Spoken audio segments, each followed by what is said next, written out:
Plusieurs lignes de la parole mènent à une seule ligne, celle de la vérité éternelle.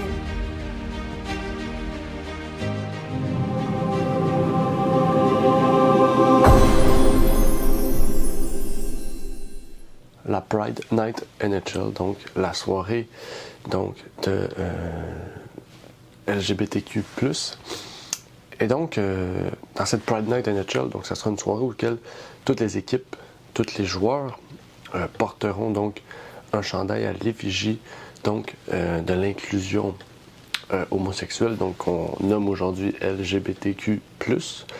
Et dans cette soirée-là, qu'on dit NHL en anglais, mais en français on dit la Ligue nationale de hockey, donc la LNH, a repris donc le mois de la marche homosexuelle en promouvant donc une soirée spéciale, même en consacrant donc chaque équipe ayant un chandail, donc une particularité de ce chandail-là reflétant le but de la parade. Donc vous verrez bien sûr pas tous ces chandails-là, mais quelques chandails à l'écran.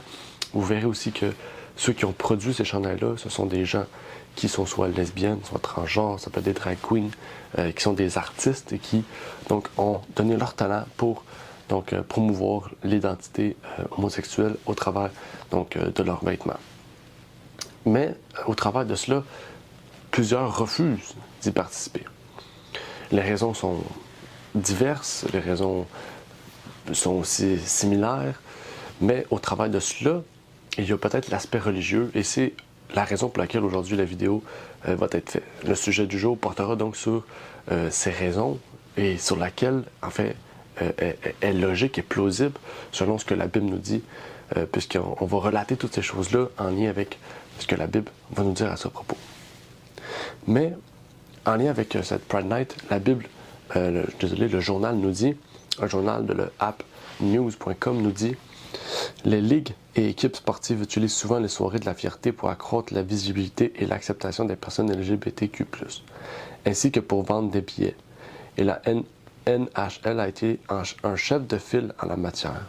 Ces soirées peuvent inclure des maillots spéciaux conçus par des artistes LGBTQ+, des spectacles, des tables d'information, voire des spectacles de travestis.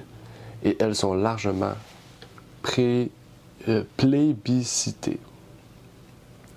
On voit au travers de cet événement-là plusieurs choses pour apprendre et faire connaître aux gens qu'est-ce que c'est ce mouvement de minorité visible qu'on dit. LGBTQ+, on fait même des événements de travestis, on fait diverses choses organisées par la LNH. Donc, bien sûr, il y a un financement derrière, il y a l'argent aussi qui est derrière. Donc, il n'y a pas seulement l'aspect d'inclusion, mais il y a l'aspect aussi de marketing qui, en ce moment, le wokisme, donc, est, on pourrait dire, le centre d'attention dans le marketing. On le voit partout, en fait, que ce soit dans le cinéma, chez Disney par exemple, que ce soit dans les ligues sportives, que ce soit à la télévision, etc. Et toutes ces choses-là, donc, pour promouvoir un but commun et une identité commune, et bien sûr, plusieurs diront que ce n'est rien de mal, et bien sûr, je comprends l'aspect que chacun a ses libertés et a le choix de faire le choix qu'il désire sur le sexe qu'il choisit, etc. Mais il faut savoir que, en tant que chrétien, il y a une distinction à faire entre le choix des chrétiens et le fait d'agréer pas seulement à ces choses, mais d'y participer et de relater ces choses et de pouvoir les promouvoir et ce que les païens font. Et dans cet aspect-là, on commence à voir que dans cette nuit, donc cette Pride Night, qu'on pourrait dire la nuitée de la fierté, en fait, il y a des équipes. Okay, par exemple, l'équipe de Toronto, les Maple Leafs de Toronto, et il y a des joueurs aussi qui ont décidé de refuser de participer à cette soirée-là et à participer aussi à l'entraînement, puisqu'ils font des entraînements aussi d'équipe auxquels ils portent ce chandail-là, et même sur leur bâton, ils mettent du ruban adhésif de couleur pour, en lien avec donc, la fierté. Et il y a plusieurs équipes qui ont décidé de quitter et de se retirer des joueurs aussi de ces choses-là. On va voir leurs propos et on va voir qui sont ces joueurs. Je vais vous afficher des images à l'écran, bien sûr, pour comprendre cela. Mais je voulais lire ici une autre citation de Outsport, en lien aussi avec la fondation de ces choses. Quelle équipe a commencé à promouvoir ces idées-là? Le 5 mars 2020, les Blackhawks de Chicago organisèrent les premières Pride Night officielles en partenariat avec la Chicago Gay Hockey ASSN et les organisateurs de Out Hat Wiggly. Cet événement s'inscrit dans le cadre de leur campagne anti-homophobie Hockey is for Everyone, lancée en 2017 en partenariat avec le projet You Can Play. Donc en fait, le but de ces événements-là, qu'est-ce qu'on comprend au fur et à mesure qu'on recherche? On comprend que dans la Ligue nationale de hockey, il y a des homosexuels, mais à cause de l'homophobie, entre guillemets, ces gens-là ne peuvent en fait profiter pleinement de leur liberté de promouvoir leur identité. Il y aurait, par exemple, 20% des joueurs de hockey qui seraient homosexuels et qui ne le disent pas par peur justement de ridicule et de rire. Donc, en fait, qu'est-ce qu'il faut comprendre ici? C'est vers quoi se tourne la promotion, en fait? C'est la promotion de l'homosexualité dans le sport en général ou la promotion, ou plutôt la reconnaissance, ou plutôt permettre à tous, à chacun d'être libre de dire ce qu'il pense, ce qu'il dit, ce qu'il fait. Mais on va voir que derrière cela, il y a plutôt l'inverse, ou plutôt un peu des deux. On voit déjà que c'est à Chicago, chez les Blackhawks, plus particulièrement une équipe de hockey très réputée et une des premières équipes de hockey fondées dans les années 1900 qui a amené ce projet-là dans le hockey. Et là, ça l'amène plusieurs choses. On ne va pas entrer dans le sujet, mais dans le sport, il y a des catégories hommes et femmes, mais maintenant, il y a des transgenres, il y a des non-binaires, il y a des hommes transformés en femmes, etc. Et donc là, ça détruit toute l'idée qui règne des catégories entre hommes et femmes. Parce qu'en fait, un homme qui devient une femme n'aura jamais la même force, la même vigueur qu'un homme, en fait. Même s'il se dit être homme, il s'identifie à être un homme. Et vous pourrez aller voir sur Internet qu'il y a des combats, ou même des sports qui se fait, par exemple, de transgenres qui deviennent des femmes, ou l'inversement, des femmes qui deviennent des hommes. Et on voit que c'est absurde, en fait. On voit qu'il y a une inégalité, en fait. Et donc, on ne peut pas essayer de mettre une égalité où ce que Dieu a créé cette inégalité dans le sens que chacun avait un but et un objet ou une identité bien distincte qu'on identifie comme homme et femme, en fait. Et quand on commence à mélanger ou à échanger plutôt aussi, en fait, on voit qu'il y a un problème. On va aller aussi vers l'aspect biblique, vers la fin. On va commencer avec l'aspect actualité.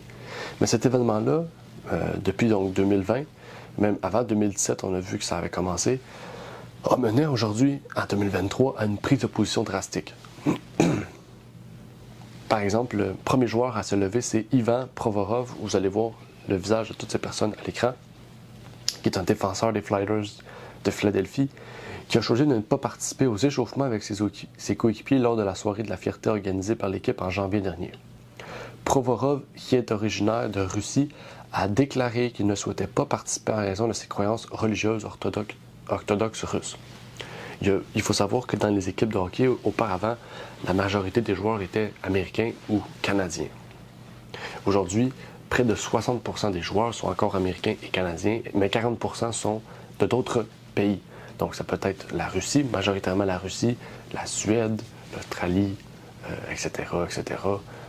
On peut parler d'Haïti aussi, puis de plusieurs autres pays, mais généralement, c'est les pays surtout où ce qui fait froid, donc les pays surtout, on pourrait dire, du nord, donc de l'Europe, donc la Pologne, etc., Russie, Moldavie, tous ces pays-là. Et dans ces pays-là, la plupart des gens sont orthodoxes, russes ou catholiques. Et en fait, la plupart des personnes vont prendre position pour, en fait, le refus de rejoindre ou d'inciter l'homosexualité. Donc, c'est pour ça que la plupart des joueurs sont dans cette position-là. Il y a aussi une équipe, les Rangers de New York, qui avait également prévu d'organiser la Pride Night, mais ils ont décidé d'annuler à la dernière minute.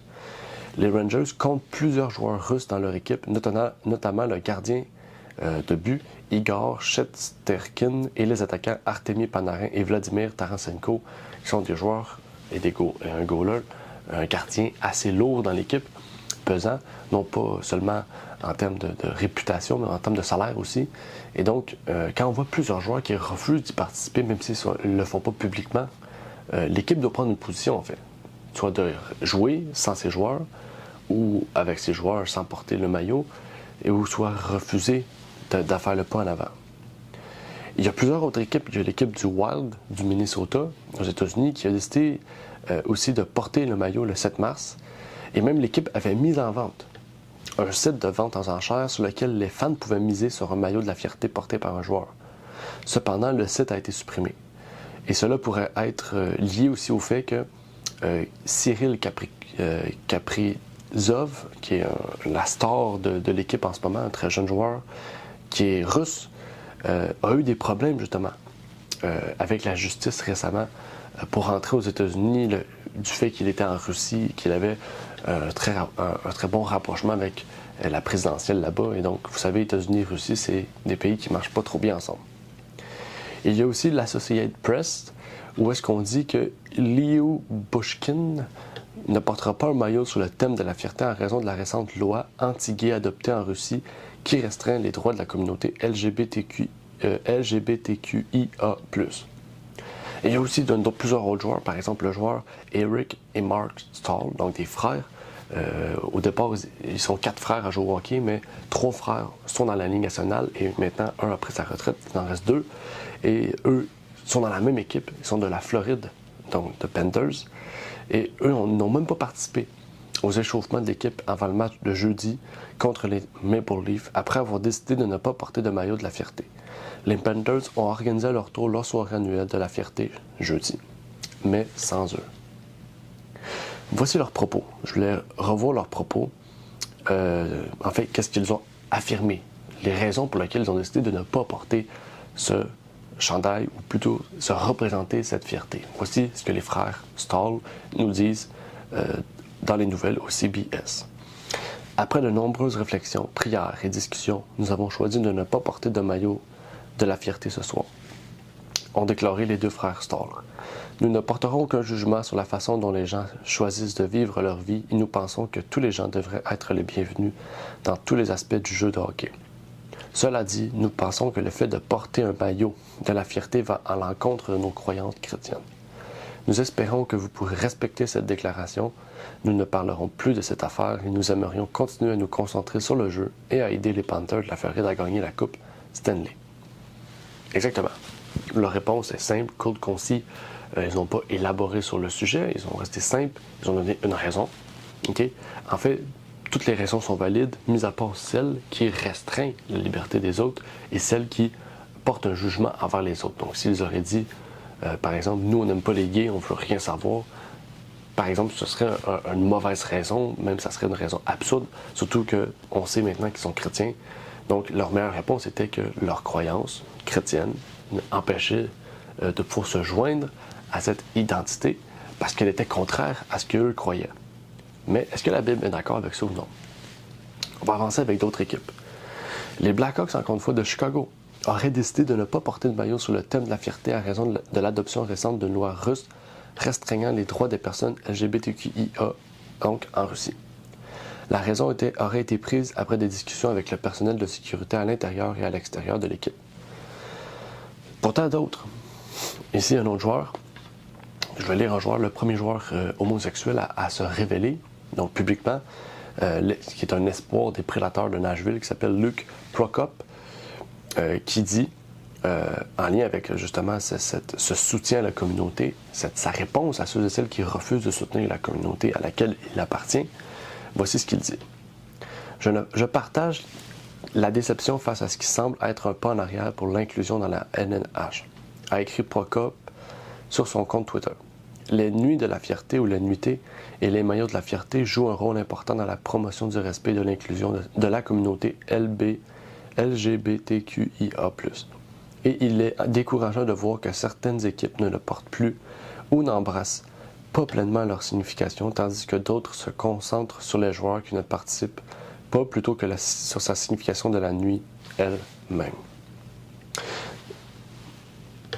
Voici ses propos. Donc, il n'a pas parlé des joueurs. Il a plutôt parlé du fait que les équipes prennent position pour les joueurs qui refusent de le porter.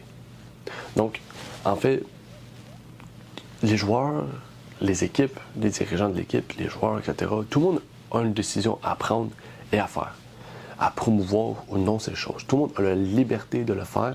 Et c'est là où ça a amené un problème, en fait, à cette soirée-là, parce que c'est la première année où il y a autant de joueurs qui refusent de le porter Peut-être qu'auparavant, c'était pas fait par toutes les équipes, peut-être certaines équipes, mais maintenant, c'est vraiment une position de la LNH généralisée, en fait, que toutes les équipes doivent le faire et les joueurs, en fait, doivent. On doit promouvoir, en fait, l'inclusion, mais ils ne sont pas obligatoirement obligés de le faire. Mais il y a une dernière déclaration que je voulais vous ramener, que j'ai trouvé très intéressant. C'est un joueur, plutôt le gardien de but des Sharks de San Jose, qui a dit, un gardien de but qui s'appelle James Reimer, donc qui est chrétien. J'ai essayé de trouver ses convictions en général, j'ai pas pu trouver, mais on sait qu'il est chrétien. Mais sa réponse m'a vraiment, pas perturbé, mais m'a vraiment intéressé. Il m'a amené à faire cette vidéo plus particulièrement. Il dit ici à seattletimes.com, voici sa déclaration. Pendant les 13 années de ma carrière en NHL, j'ai été chrétien, pas seulement en titre, mais dans la façon dont je choisis de vivre ma vie au quotidien. J'ai une foi personnelle en Jésus-Christ qui est mort sur la croix pour mes péchés et qui, en réponse, me demande d'aimer tout le monde et de le suivre. Je n'ai aucune haine dans mon cœur pour qui que ce soit et je me suis toujours efforcé de traiter toutes les personnes que je rencontre avec respect et gentillesse. Dans ce cas précis, je choisis de ne pas soutenir quelque chose qui va à l'encontre de mes convictions personnelles fondées sur la Bible, la plus haute autorité dans ma vie. Ce gardien de but a répondu d'une façon que je trouve qui était très pertinente, très sage et très simple. Donc, encore une fois, il ne faut pas élaborer sur le sujet parce que quand on rentre dans les sujets bibliques et qu'on cite des versets puis qu'on montre vraiment, c'est sûr que là, il risque d'avoir un gros problème. Mais la façon dont il l'a exprimé, c'est une façon dont je trouve qu'il est très apprécié et qui révèle vraiment son caractère. On remarque qu'il commence en disant que il a choisi de mettre sa vie chrétienne, il a choisi de mettre Christ au centre de sa vie, mais pas n'importe quelle, sa vie quotidienne. Donc ça veut dire que sa vie familiale, sa vie à lui personnellement, et tous ceux qui l'entourent, en fait, socialement, va être mené et va mener vers Christ. Et ça dit ici qu'il demande d'aimer tout le monde et de le suivre. Mais c'est la façon dont le mot aimer, l'amour, c'est quoi l'amour? Qu'est-ce qu'il a compris de l'amour, en fait, de Dieu? Il a compris que l'amour de Dieu ne doit pas avoir une haine envers quelconque personne. Et donc, c'est ça qu'il dit, en fait. Il dit, Christ m'a appris à aimer tout le monde et de le suivre. On parle de suivre le Christ. Il dit, je n'ai aucune haine dans mon cœur pour qui que ce soit. Et en fait, il s'est toujours efforcé de respecter tout le monde, d'aimer tout le monde, mais ça ne veut pas dire qu'il doit suivre tout le monde dans leurs décisions, dans leurs choix et dans ce que le monde font. Mais ici, le fait qu'il ait utilisé aucune haine montre en fait qu'il n'est pas homophobe. Pas parce qu'on ne prend pas position pour une idéologie qu'on est strictement, en fait, contre, mais pas juste contre, en fait qu'on a un dégoût de cela. Il faut savoir que l'homosexualité, c'est pas une idéologie, c'est une position axée sur la sexualité ou sur d'autres aspects de notre vie personnelle. Et donc, c'est une décision personnelle. Aujourd'hui, on en fait un mouvement, comme par exemple, on pourrait dire les nazis. Je veux dire, chaque personne a le choix de faire partie ou non des nazis, mais en fait, est-ce que les personnes qui ont choisi d'être contre ou de ne pas s'embarquer dans les nazis, est-ce que ce sont des gens qui naturellement s'opposent ou vont pas aimer les personnes qui sont dedans? Il faut comprendre, il faut distinguer. On peut ne pas être d'accord avec un mouvement et l'idéologie que ce mouvement prône, mais pourtant aimer les personnes qui sont dedans. Et c'est ça qu'il faut distinguer, qu'il faut dissocier en fait, et que les gens ne dissocient pas. Aussitôt qu'on est contre une idéologie que le bien commun agrée, ou qui est moralement bien pour la communauté païenne et générale, en fait, on dit qu'on est haineux. En fait, on dit qu'on est homophobe ou phobe. On a quelque chose homophobe, ok? Quelque chose, on développe une phobie, ok? Parce que homophobe, c'est ça, c'est la phobie des homosexuels. Tandis que c'est pas le cas pour cette personne qui a juste dit que ses convictions personnelles le poussaient à ne pas prendre position pour l'inclusion, mais qu'il n'a aucune haine envers ces personnes-là. Et que j'en suis sûr qu'il pourrait être entouré de personnes homosexuelles et pouvoir être ami avec eux et avoir un lien d'amour avec eux, d'amour chrétien et d'amour fraternel. Et je trouve que sa déclaration était très sincère, très pertinente, mais surtout qu'elle a un aspect biblique plus profond qu'on va élaborer aujourd'hui.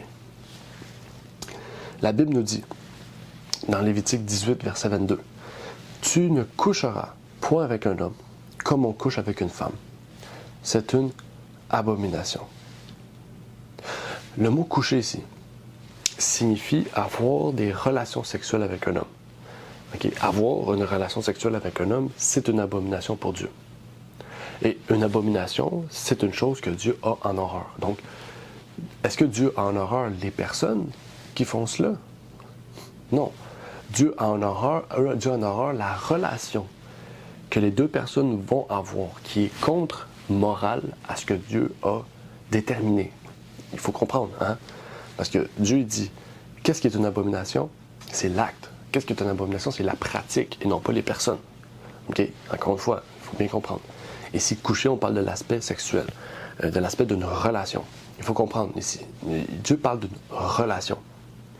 Et plusieurs disent ici que Lévitique, oui, Lévitique a raison. Plusieurs disent que Dieu défend la relation dite sexuelle avec un même sexe, mais pas la relation amoureuse, la relation humaine, on pourrait dire amoureuse. Donc, ça veut dire que Dieu autoriserait deux homosexuels à pouvoir être ensemble, mais sans commettre l'acte, qui serait donc une abomination aux yeux de Dieu. En fait, c'est quelque chose qui est absurde. Regardons plus loin à la définition du terme de l'idéologie homosexualité ou homosexuel. Regardez ce que Wikipédia nous dit. L'homosexualité, terme forgé au 21e siècle, désigne l'attirance sexuelle ou amoureuse envers une personne du même sexe ou du même genre que le sien. Quand on a une attirance amoureuse, c'est qu'on développe une relation humaine. Okay? Quand on est amoureux d'une personne, c'est qu'on veut vivre avec cette personne, on veut passer du temps avec cette personne-là et ça va mener à l'acte sexuel. C'est le but du mariage, en fait. Hein? Avant le mariage, on développe une relation amoureuse et après le mariage, on développe une relation amoureuse et sexuelle. Et c'est ça, en fait, ici. L'homosexualité, c'est une attirance sexuelle et amoureuse, c'est une relation humaine. OK? Donc, charnelle, dans le sens que on parle aussi de la chair, on parle de plusieurs autres aspects, oui, bien sûr, mais ça, on parle beaucoup du côté charnel. Et donc, ça détruit tout de suite le concept de Dieu. Parce que le concept de Dieu, c'est que les hommes soient attirés vers les femmes et les femmes attirées vers les hommes.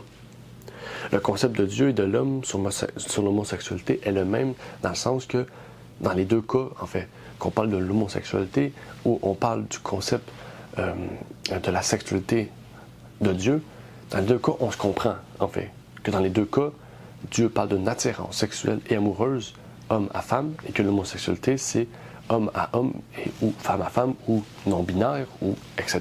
Donc, une relation qui peut amener à plusieurs genres d'activités ou plusieurs genres de sexualité. Et donc, on ne parle pas de l'individu, en fait. On ne parle pas de l'individu, mais on parle de la pratique qui est contraire à celle de Dieu. La pratique de Dieu que Dieu a instituée, c'est la pratique, en fait, d'un mariage saint et convenu entre un homme et une femme. Mais Dieu en reparle un peu plus loin, dans Lévitique 20, verset 13 aussi, qui vont dans le même sens que ce que nous venons de lire dans Lévitique. Et cela nous révèle que ce concept est beaucoup plus profond et lointain que dans ce livre. Par exemple, dans l'histoire de Juge 19, qui nous relate un Lévite qui voyagea jusqu'à Gibéa, voici ce que Juge 19, 22 et 23 nous dit. Comme leur cœur se réjouissait, voici les gens de la ville, des hommes pervers, donc pervers, on parle encore de l'aspect sexuel, environnèrent la maison, heurtèrent à la porte et dirent au veillard, maître de la maison, fais sortir cet homme qui est entré chez toi pour que nous le connaissions. Mais l'homme, le maître de la maison, sortit vers eux et leur dit, non mon frère, mes frères, ne faites point le mal, je vous prie, puisque cet homme est entré dans ma maison, ne commettez point cette infamie. Qu'est-ce qu'ils disent ici? Qu'est-ce que ce maître de maison et ces personnes qu'il appelle mes frères? Okay? Donc, ce sont ici des personnes pervers. Trois aspects, on parle de trois aspects. Okay? C'est un lévite, donc un homme. Ce sont des hommes. On parle de perversion, on parle de sexuel. Ça dit connaission. Donc, en fait, connaître une personne, c'est pas la relation, on ne parle pas d'une relation, mais connaître la personne. Quand on parle de connaître la personne, on parle de le connaître au plus profond de lui-même, en fait. C'est le connaître dans toute sa chair. Et donc, quand on parle de connaître, c'est de commettre l'acte sexuel. Mais ici, qu'est-ce qu'il dit? C'est que le maître de la maison dit que c'est une infamie. Qu'est-ce qui est une infamie? Le connaître. Et qui fait ça? Des hommes pervers. Donc, tout ça ensemble mène à ce que nous venons de dire, en fait, regardez, cet homme accuse ces hommes pervers et il les appelle frères quand même. Ça dit non, mes frères, il a fait point de mal. Donc, en fait, ce jeune homme-là, est-ce qu'il commet un péché grave en nommant des personnes pervers, homosexuelles? Mes frères? Non. En fait, il dit que l'acte qu'ils veulent commettre, ils disent que les personnes ont des pensées pervers qui vont les amener à commettre un acte qui est une infamie. Mais ça reste des frères pour ces personnes-là. Donc, c'est pour vous montrer l'aspect que cet homme-là a reconnu que les actes qu'ils vont poser sont des actes contre-moraux, sont des actes immoraux, mais que ces personnes-là demeurent et restent des frères. Ce restent des personnes avec qui il a un lien, en fait, amitié, on pourrait dire d'amitié amicale, fraternelle, auquel il les connaît et qu'il dit « Ne commettez pas ces choses, en fait. C'est des choses perverses, affreuses, infâmes. » Vous pourrez continuer à étudier ce texte-là. Mais en fait, ici, on voit qu'en plus, on parle d'un viol. Donc, on ne parle pas juste du fait que c'est un viol, parce qu'on parle d'homosexualité, mais le viol aussi est une chose infâme. Dieu condamne bien sûr l'acte sans consentement, mais condamne aussi l'acte entre même sexe. Il y a aussi l'histoire de Sodome et Gomorrhe, mais j'aimerais revenir avant tout au livre de Genèse, à la source originelle de l'aspect des relations conjugales, sexuelles et amoureuses. Dans Genèse 2, versets 18 et 21 à 23, on nous dit « Et l'Éternel Dieu dit, il n'est pas bon que l'homme soit seul. Je lui ferai une aide semblable à lui. Et l'Éternel Dieu fit tomber un profond sommeil sur Adam qui s'endormit, et il prit une de ses côtes et resserra la chair à sa place. Et l'Éternel Dieu forma une femme de la côte qu'il avait prise dedans, et la fit venir vers Ève. Et Adam dit, celle-ci enfin est os de mes os et chair de ma chair. Celle-ci sera nommée femme. En hébreu, Isha ou Ève, parce que Ève veut dire femme, Adam veut dire homme, car elle a été prise de l'homme. En hébreu, Ish. Qu'est-ce qu'on comprend? C'est que la femme fut créée à partir de l'homme. Cela démontre en fait l'attachement qu'il doit y avoir entre un homme et une femme. Cela démontre en fait que l'homme et la femme sont égaux et à cause du péché sont inégaux, mais cela démontre surtout en fait que l'homme s'attachera à sa femme. Okay? Parce que la femme découle de l'homme. On parle d'une côte. Okay? Donc Dieu voulait compléter l'homme en lui mettant une femme à côté. Donc cela veut dire que un homme, ça ne veut pas dire qu'un homme sans femme ou qu'une femme sans homme ça ne veut pas dire qu'un homme sans femme et qu'une femme sans homme ne peut rien faire dans la vie, ne peut accomplir les desseins qu'il désire et que Dieu leur a donnés. Non. Mais en fait, l'homme et la femme deviennent complètes, complémentaires, quand elles sont unies. Quand ils développent une relation amoureuse et qui vont plus tard pouvoir leur permettre de se connaître. Donc, c'est ça que la Bible nous dit. Ils vont se connaître et développer une relation d'aspect conjugal. Mais on comprend tout de suite que l'homme doit être complété avec une femme. On ne peut pas compléter un homme avec un homme. On ne peut pas compléter un homme avec tout autre type de choses ou inversement. En fait, Dieu avait mis ces choses-là, avait créé ces deux êtres pour un but ultime et un but vraiment précis. Si on reconnaît Dieu comme un Dieu parfait, droit, et qu'il sait ce qui est mieux pour l'homme, on reconnaît que Dieu a dit ceci aussi dans Luc 6, versets 27 à 31. « Mais je vous dis à vous qui m'écoutez, aimez vos ennemis, faites du bien à ceux qui vous haïssent, bénissez ceux qui vous maudissent, et priez pour ceux qui vous outragent. À celui qui te frappe sur une joue, présente-le aussi l'autre, et à celui qui t'ôte ton manteau, ne refuse pas ta tunique. Donne à quelconque te demande, et si quelqu'un t'ôte ce qui est à toi, ne le redemande pas. Et ce que vous voulez que les hommes vous fassent, faites-le leur aussi de même. » Christ sait que plusieurs ne seront pas en accord avec nous. Il sait qu'il y aura plusieurs idéologies. Il sait toutes ces choses. À l'époque des Juifs, il savait qu'il y avait des païens qui avaient une idéologie totalement différente. Il sait aussi que plusieurs ne pratiqueront pas la loi que lui-même a mis en pratique. Mais il dit à ceux et celles qui pratiquent la loi de Dieu, qui pratiquent ce que Christ a pratiqué, à savoir la loi qui est la révélation de l'amour de Dieu, il veut leur présenter le même regard. Dieu dit donc d'aimer tout le monde. Il y a une différence entre aimer tout le monde et accepter tout ce que ces gens font. En fait, on ne peut pas accepter ou agréer à tout ce que les gens font. Il y a des choses atroces que les gens ont fait, et pourtant il faudrait agréer parce qu'on appelle cela l'inclusion. En fait, on pourrait prendre l'exemple des églises chrétiennes et des églises de Satan. Est-ce que les églises chrétiennes devraient obligatoirement agréer à tout ce que les églises de Satan font? Tandis que, en fait, Christ et Satan sont les ennemis de tous les chrétiens. Tous les chrétiens sont ennemis, en fait, des personnes, des membres sataniques de l'Église de Satan. Mais en tant que personne qui pratique le satanisme dans les églises de Satan, Dieu dit de les aimer. Mais les aimer ne veut pas dire qu'on agrée à leurs actes, qu'on agrée à leurs décisions. Mais Dieu dit d'aimer nos ennemis. Dieu dit d'aimer ceux qui ne font pas ce que nous, on veut faire en lien avec la loi de Dieu. Il faut démentir, en fait, séparer, bien distinguer le choix de vie et de moralité des gens et la personne en tant qu'être vivant, qu'être créé par Dieu et qui, en fait, Dieu a permis le libre arbitre de choisir ce qui est bien de ce qui est mal.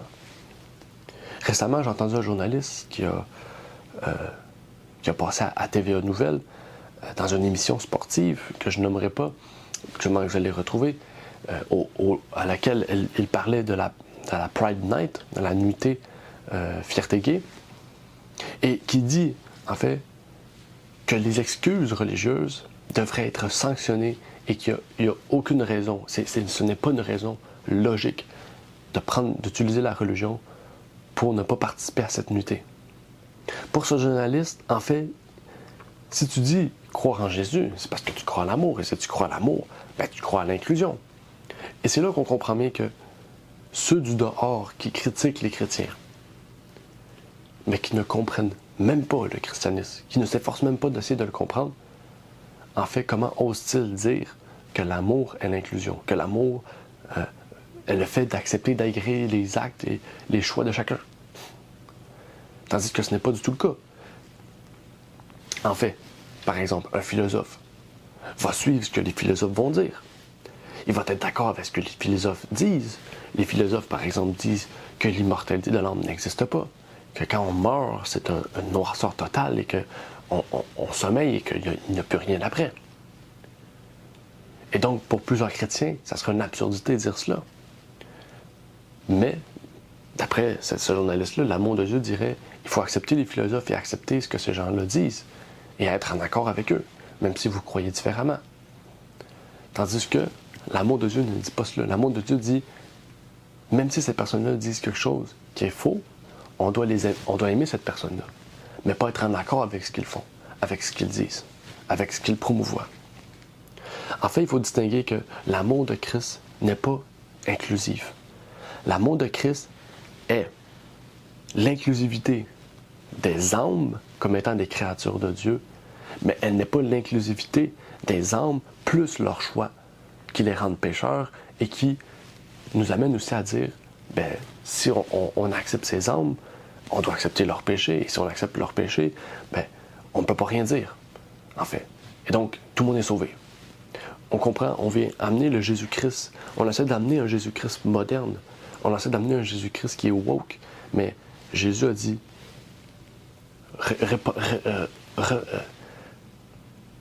amenez mon amour partout dans le monde. Propagez mon amour partout dans le monde. Mais dites à tous ceux et celles qui veulent me suivre, vous êtes pécheurs, repentez-vous et convertissez-vous. C'est l'appel de Jésus-Christ, c'est la première appel de Jésus-Christ à chaque âme. Et le fait qu'on soit sous la grâce, ça nous permet encore à toute personne à pouvoir propager l'amour de Jésus. J'espère que cela aura pu aider à mieux comprendre l'actualité des choses. Puisque Satan veut nous amener à toutes sortes d'idéologies et à détruire ce que le Christ a fondé dans la Bible. Que Dieu puisse vous bénir et je souhaite donc une bonne journée à chacun d'entre vous. Et surtout, propagez l'amour de Christ véritable. Et faites attention vraiment à tout ce que les gens disent du dehors. Dans les derniers temps, la Bible nous avait dit qu'il y aura des moqueurs. Et les moqueurs sont présents. Et donc, priez. Priez pour le salut de ces âmes. Priez pour que ces gens puissent accepter Jésus-Christ, se repentir et qu'ils puissent se convertir. Qu'ils puissent accepter Jésus-Christ dans leur vie. Et donc, que Dieu vous bénisse. Je vous souhaite une très belle journée et on se revoit bientôt.